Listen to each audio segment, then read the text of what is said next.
আমাকে একটু দিলে না, থ্যাংক ইউ। দিদিকে দিলে, হ্যাংলা দিদিকে দিয়ে।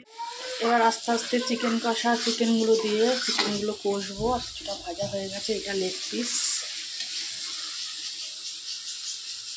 কালারটা কেমন এসছে কমেন্ট করে বলবে। নিজের বার্থডে নিজে প্রিপারেশন করছে বাবা। এগুলো সেই পাখানা, তাহলে কি করতে বলতো, ওপর দিয়ে একটা ইয়ে দিয়ে দিতে হবে, সুতো, তাহলে আর ওটা কাকু এলেই হবে। আর তুই ঘুমাবি কি ঘুমাবি না তুই আগে সেটা বল।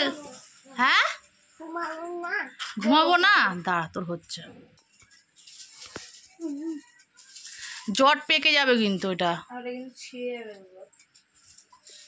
কার বার্থডে? তো নমস্কার বন্ধুরা, তোমরা তো দেখছোই যে বার্থডের ব্লগগুলো চলছে। আর বার্থডের আগের দিন থেকে পরের দিন পর্যন্ত খুবই ব্যস্ত ছিলাম। আর সকালবেলা দেখো রান্নাবান্না করা, মেয়েকে আশীর্বাদ করে রান্নাবান্না, আর বিকেলবেলা খাবার দাবারের ব্যবস্থা করছিলাম। তার মধ্যে দেখেছো আমার মেয়ে কি করেছে। ওর বাবা কাজে চলে গেছিলো, বেলুন এগুলো সব নিয়ে এসেছিলো। ওর বাবা বার্থডের সব ঝোলানোগুলো ট্যাগগুলো, কিন্তু হচ্ছে সময় পায়নি বলে চলে গিয়েছিলো। কি করেছে, ও এক দিদিকে নিয়ে তখন আর ও দিদি মিলে সারা দুপুর দুজনে ও এই ঘর সাজাতে লাগলো। কিন্তু হচ্ছে আমি বারণ করেছিলাম যে ওরকম তো পাপা তো তাড়াতাড়ি চলে আসবে, তখন করে দেবে, কিন্তু না। আর ইনি হচ্ছে রানী, এই ছোট রানী হচ্ছে যে ওরা বেলুন সাজাচ্ছে বলে আমি ওকে ঘুম পাড়ানোর চেষ্টা করেছিলাম, কিন্তু কিছুতেই ঘুমালো না।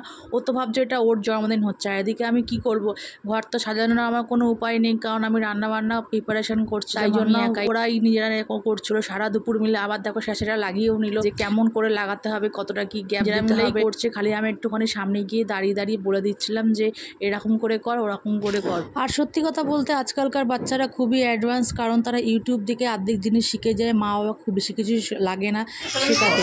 তারপরে ঘর সাজাতে বেলুন ফোলাতে ওর বাবাও চলে এসেছিলো, তোমরা দেখতেই পাচ্ছ।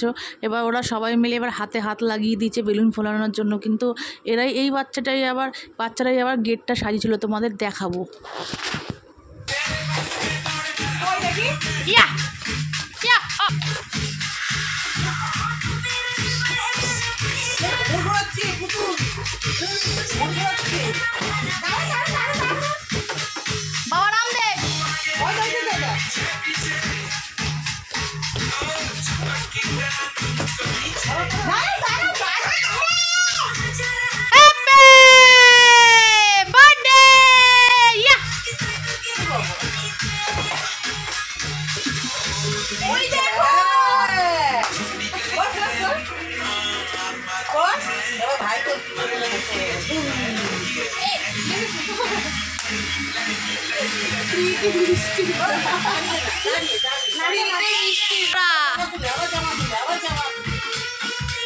ঘেমে গেছে।